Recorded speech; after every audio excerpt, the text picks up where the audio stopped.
In this chapter, we are learning about the four main intonations in English. We have already learned about the first two intonations, falling and rising.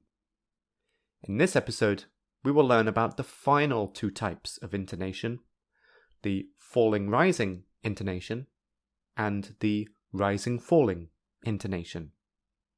We'll firstly learn about the falling-rising, and then we'll discuss the rising-falling intonation. So, let's get started.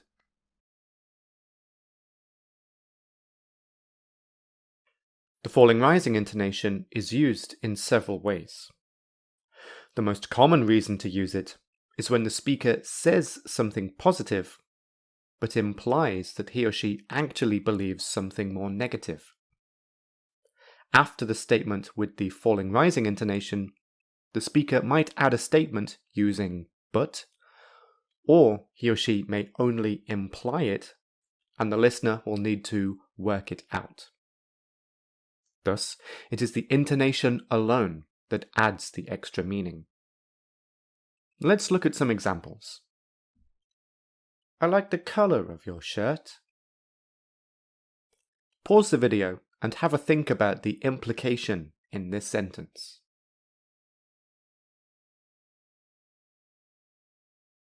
Do you agree with me that this intonation suggests that the speaker doesn't like something else about the shirt?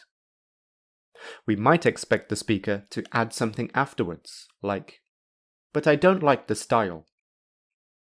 However, does the meaning change if we say the sentence with the falling intonation? I like the color of your shirt. Yes, the meaning does change. With the falling intonation, it simply means that the speaker genuinely likes the color of the shirt. It doesn't suggest that the speaker also thinks something more negative.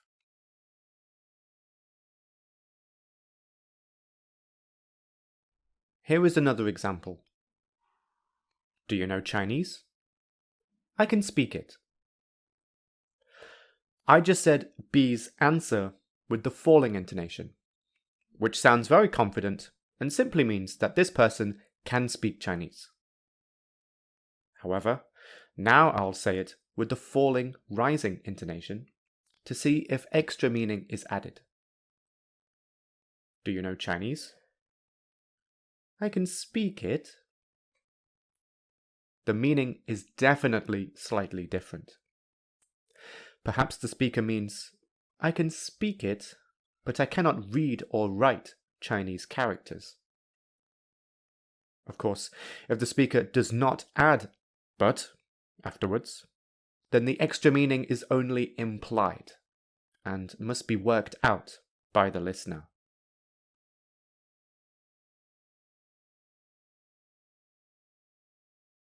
For a third example, compare these three intonations. John isn't meeting James. John isn't meeting James. John isn't meeting James. The first shows that the speaker is certain that John is not meeting James. In the second, the speaker is asking a question. In this situation, perhaps the speaker thought that John was meeting James, but then the speaker was told that John isn't. So, the speaker is questioning the new information.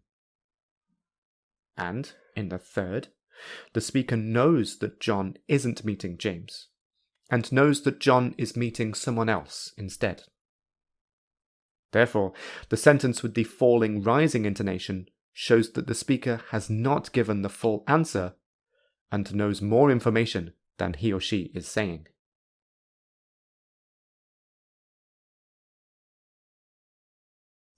Let's look at one more example.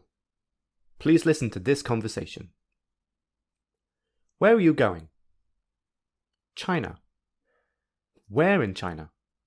To the north or to the south? Neither. I've seen the north and the south. In B's reply, falling-rising intonation is used because the speaker hasn't given us the real or the full answer to the question. So, we expect the speaker to add the actual answer.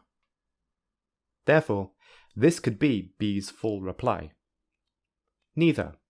I've seen the north and the south. I'm going east.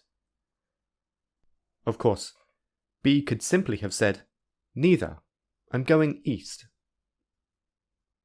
Thus, falling rising intonation is used because the speaker didn't give us a complete answer, so we expect to hear more.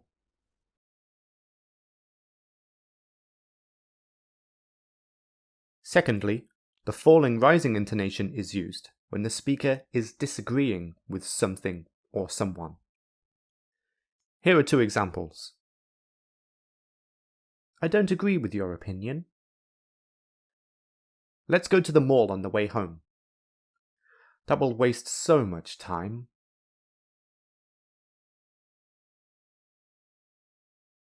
Finally, the falling rising intonation is used when the speaker is warning somebody else about something, or warning him or her not to do something. For example, don't do it again. As you have seen in these examples, the falling rising intonation can either be within one word or over several words. Usually, it will be in the same word if that word has more than one syllable, but it can also be within one word which only has one syllable. Here are some examples. It's beautiful. In this example, the word with the intonation has 3 syllables. Don't do it again. In this example, the intonation is across several words. It's good, but it could be better. Here, the intonation is within one word, even though it only has one syllable.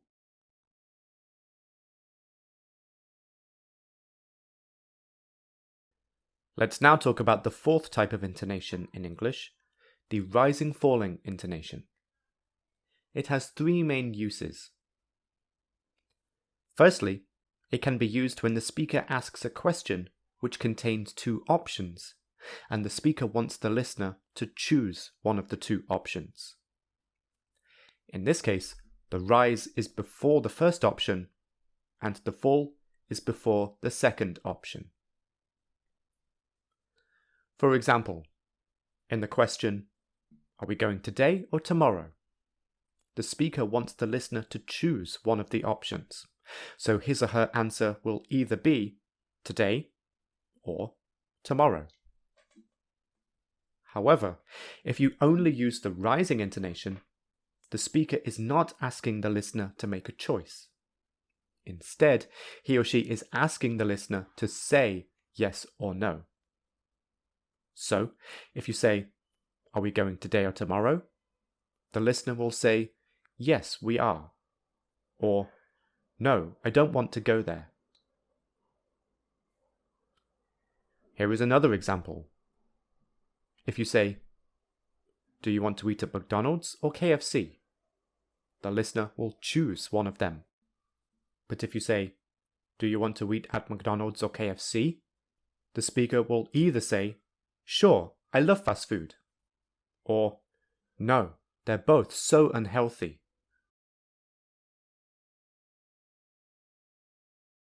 Secondly, this type of intonation can happen in a sentence with 2 parts. The first part could either be a short phrase, or a phrase beginning with because or although. In this first part, the intonation rises. Then, the intonation falls in the second part of the sentence. Here are 2 examples of a sentence which begins with a short phrase. One day, I want to be rich. Next week, I will fly to Germany. Also, here are 2 examples of a sentence which begins with a because or although phrase. Because I am young, I cannot drink wine. Although I am young, I always drink wine.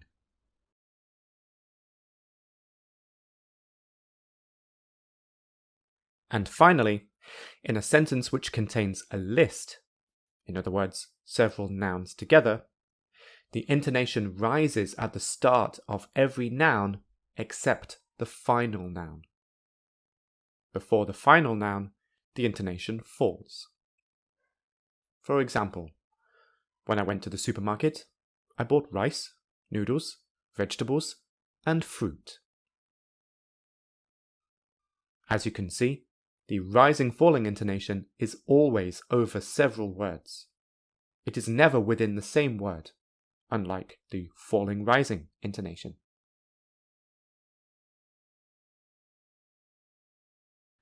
We will soon do some exercises, but first, please answer these questions.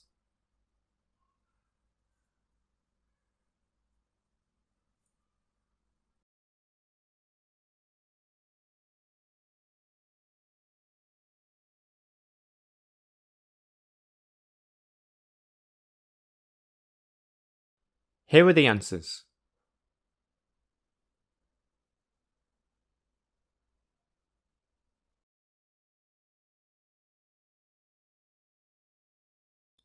Let's now do some exercises. In our first activity, I will say 10 sentences, which you will also see on the screen. Each sentence contains falling-rising intonation. In each sentence, decide where you would put the down and up arrows. In other words, put the down arrow before the syllable whose pitch goes down, and the up arrow before the syllable whose pitch goes up. Here we go.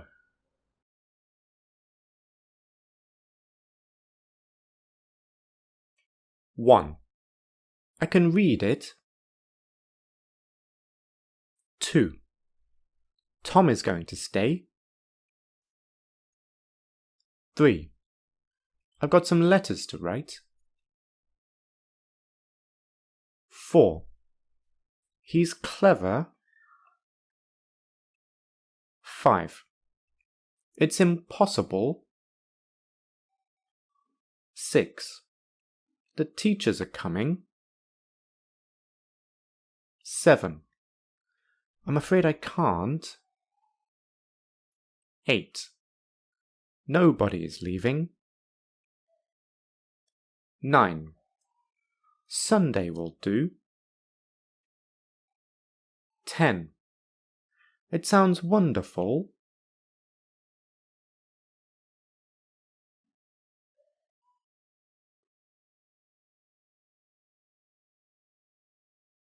Here are the answers.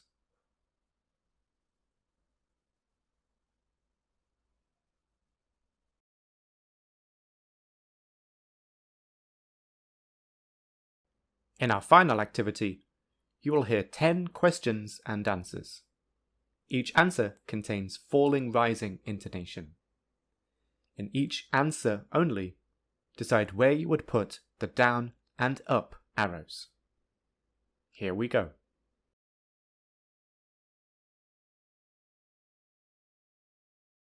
1. Shall we go to the theatre on Friday? I've got some letters to write on Friday.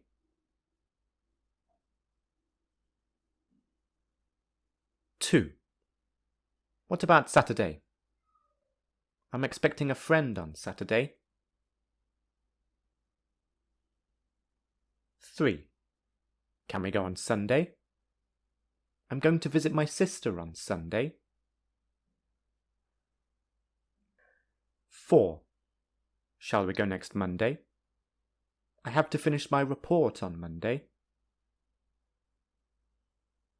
5. What do you think of Tuesday? We're having a party on Tuesday.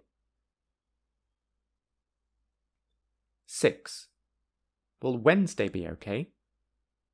I have homework to do on Wednesday. 7. Let's make it Thursday then. I have an evening class on Thursday. 8.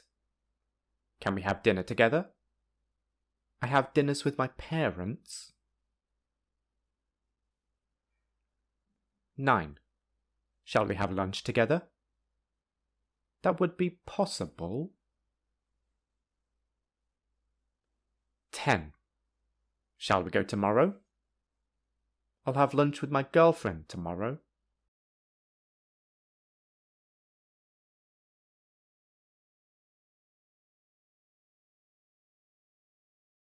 Here are the answers.